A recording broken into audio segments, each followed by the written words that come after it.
Hello again, dear viewers, and welcome to another video. Stark Parallels Part 4. Could there be a Part 40?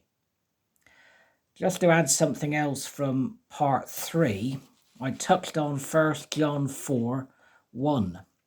Now, let's turn to that again, please, as I want to make another pertinent point that only dawned on me afterwards.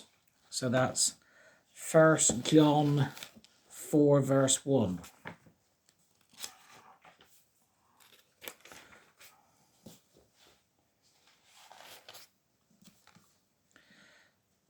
Now, in the Watchtower Study Edition of February 2017, in the article entitled "Who is Leading God's People Today?", the very first sentence in paragraph 12 says, "The governing body is neither inspired or infallible." Now, let's read, please, 1 John 4, verse 1. It says, "Beloved ones, do not believe every inspired expression, but test the inspired expressions to see whether they originate with God, because many false prophets have gone forth into the world." So Jehovah God is commanding us to test even the inspired expression. That is everything in the Bible. At Acts 17:11, we see a clear example of this in action, this inspired expression, where the Apostle Paul is praising the Bereans. Now, let's see what he was praising them about. That's at Acts 17:11.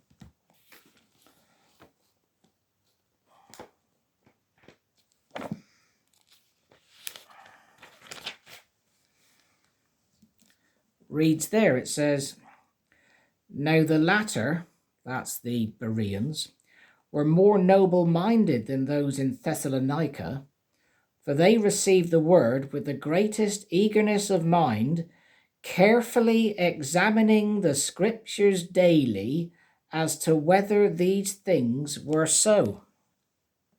My point is this: we're clearly told to test the inspired expression. So there's even more reason to investigate carefully everything the governing bodies say, because they are not divinely inspired.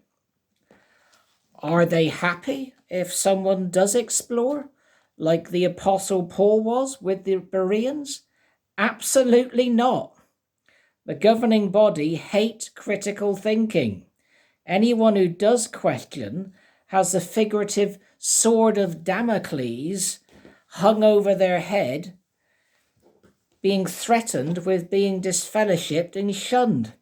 Why is that? Well, there's an old saying, only those who've got something to hide will work relentlessly to censor those who speak the truth.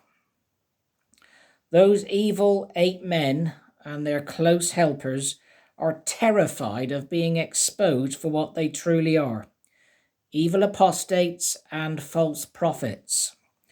They've modelled themselves on the Pharisees, actually, the religious leaders in Jesus' day.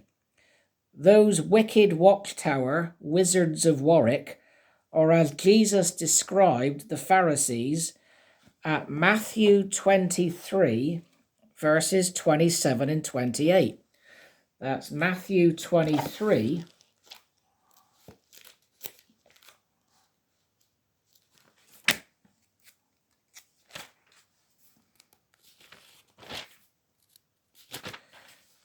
Matthew 23, 27 and 28. So it reads there, it's Jesus' words, "Woe to you, scribes and Pharisees, hypocrites, because you resemble whitewashed graves, which outwardly indeed appear beautiful, but inside are full of dead men's bones and of every sort of uncleanness. In that way you also outwardly indeed appear righteous to men, but inside you are full of hypocrisy and lawlessness."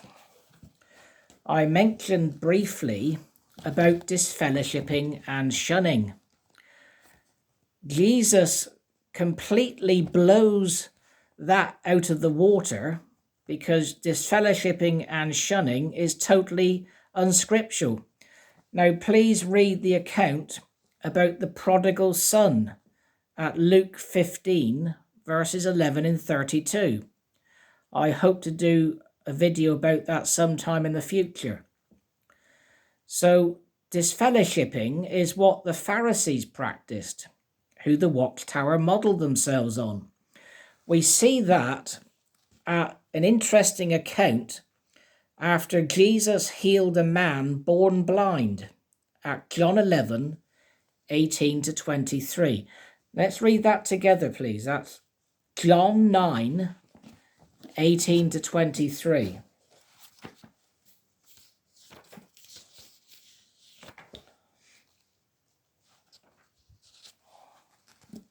So to set the scene, Jesus had just healed a man born blind from birth. So he's healed him, and it's caused a commotion, and the Pharisees want to know what happened. So this is, take up the account, John 9, reading from verse 18. It says, however, the Jews did not believe concerning him that he had been blind and had gained sight, until they called the parents of the man that gained sight. And they asked them, is this your son who you say was born blind? How then is it he sees at present? Then in answer his parents said, we know that this is our son, and that he was born blind. But how it is he now sees, we do not know. Or who opened his eyes, we do not know. Ask him. He is of age. He must speak for himself. And this is the point. His parents said these things because they were in fear of the Jews, for the Jews had already come to an agreement that if anyone confessed him as Christ, he should get expelled from the synagogue. This is why his parents said, he is of age, question him. In my previous video, part 3, I referred to the Google site Cult Research by Dr. Jean-Gilles Lelich. Now, please go there and tap on the box Cult Characteristics, scroll down, and you'll see the second characteristic of a cult, which is questioning, doubt, and dissent are discouraged or even punished. Jim Jones and the governing body share the same trait. Now, returning to the Jim Jones documentary, I'm now focusing on his childhood years from when he was born 1931 to 1965. Now, Jones was obsessed with religion and death. He killed a cat with a knife and held a funeral service for it. He would often hold these funeral services for dead animals. I don't know what all the governing body and their close helpers were getting up to in their childhoods, obviously, but one of them's told us. Please go on jw.org and tap in Samuel F. Hurd, I was given a thorn in the flesh. He gave an 8-minute talk centered, in inverted commas, around 2 Corinthians 12, verse 7. Now, let's turn to that together, please. That's 2 Corinthians 12 and verse 7.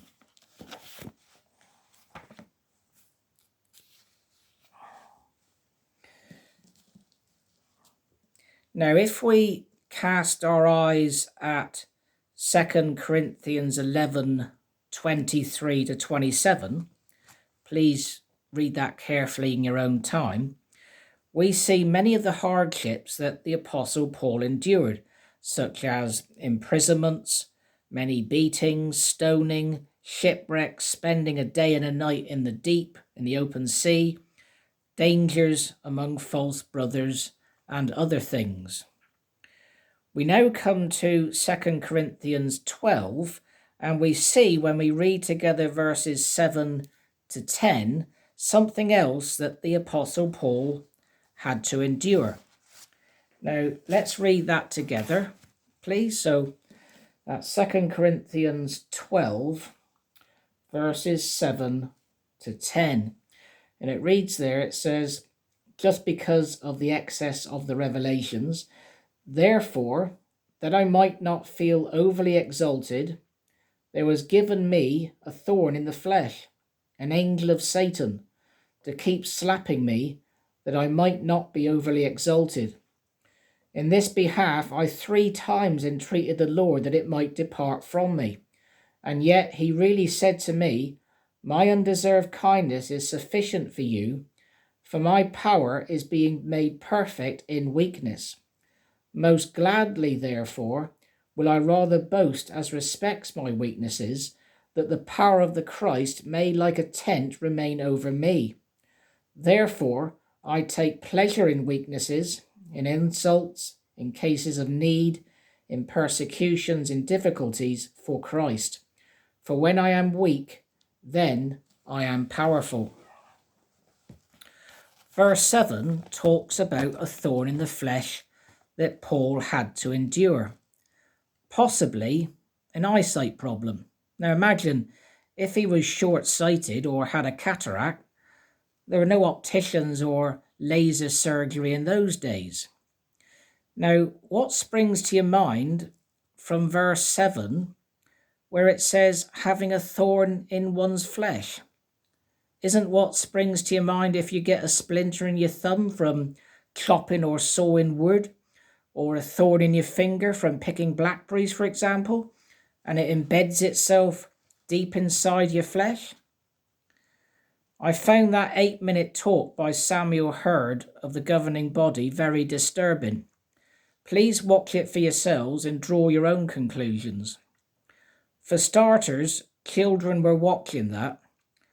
Hurd said, is a needle in your foot that bad? Well, it is actually. Yeah. Then up pops a man who's got thorns all over his body, and Hurd says that man fell into a pile of thorns, thorny barberry branches to be precise, and when he tried to get up, he fainted from pain because thousands of needle-like thorns were in his flesh. And over a period of 6 years, he and doctors picked barbs from his body totaling 32,131. Well, what's that got to do with Paul's thorn in the flesh at 2 Corinthians 12:7? Then Hurd said, now what did I hear you say about your one needle? But you say, but it's hard to take, Brother Hurd. It's getting me down. Well, can you still walk? Can you still move about? The callousness in his voice made me shiver. Then what happens? Up pops a photograph of a beautiful hummingbird. And Hurd then relates how when he was 12 or 13, how he killed it with a slingshot and pebble. Stone dead, he said. I was a dead shot with my slingshot. For starters, it wouldn't even enter my head to do such a thing, and I'm sure it wouldn't enter yours either. If you think about it, it takes some doing that. It's not like taking a bird out hidden, dressed in camouflage trousers and jacket, with an air rifle with a telescopic sight. You're out in the open, where the bird can already see you. Jim Jones was left to his own devices. I'm signing off now for you to have a little think about that. I'm barely 10 minutes into the documentary. The stark parallels could number more than all the episodes ever made of Scooby-Doo. Shaggy! Over here, Scoob! See you next time, dear viewers. All the very best. Bye for now.